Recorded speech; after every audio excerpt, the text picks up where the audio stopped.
FA Cup fourth round.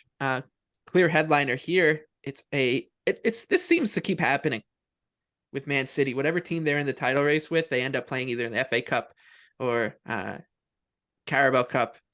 This time it's Arsenal. This time it's at the Etihad. This time City minus 138 at Bet365. Arsenal plus 333 on the three-way line.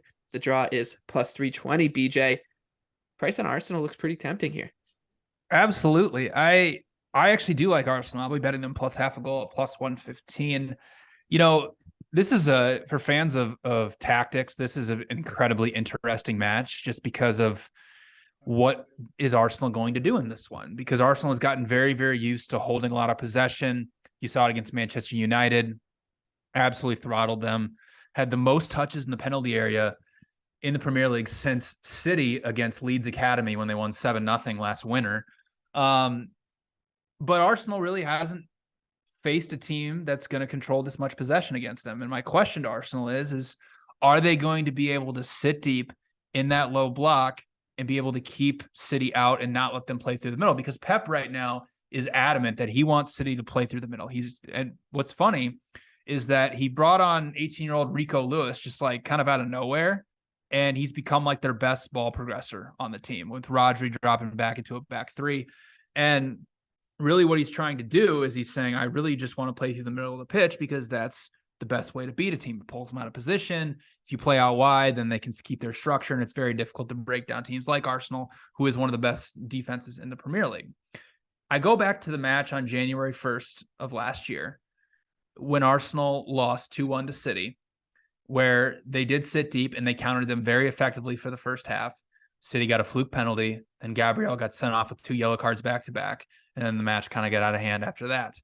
If Arsenal could put together that same type of game plan, which they're playing much, much better now, they have better players. Obviously, Zinchenko's become, he was man of the match against United for a reason, his ability to progress the ball with the pitch and also defend.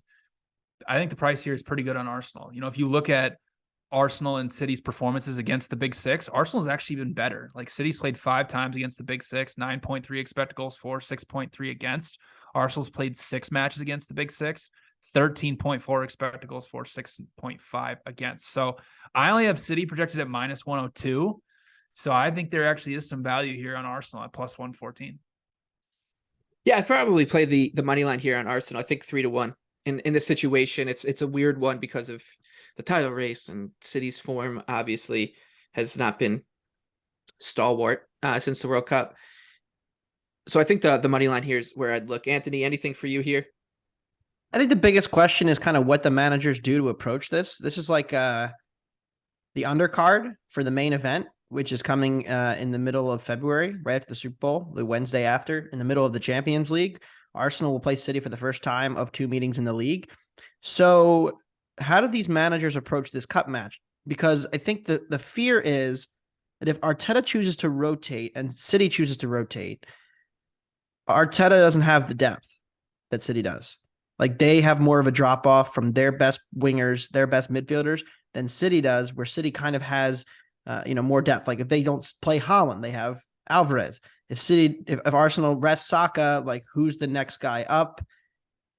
I don't love that. Like, Nketiah will probably play because there's nobody else. Like, the midfield depth is a little bit lacking too. So I think there's more question marks about depth if you get a rotated team. And I think there's a risk of that. So I haven't bet anything here yet. I'm going to kind of wait, read the tea leaves on Thursday, see where we get with, if any manager gives something away as to whether they may rotate or not, and see if lineups kind of get in the mood here. But I would look to play Arsenal. I think that they are a little bit undervalued here. I agree with BJ. I have downgraded City considerably. I know they just pasted Spurs in the second half and then had a pretty easy win against Wolves. But again, the shots weren't there. I mean, the first 40 minutes against Wolves, they did nothing.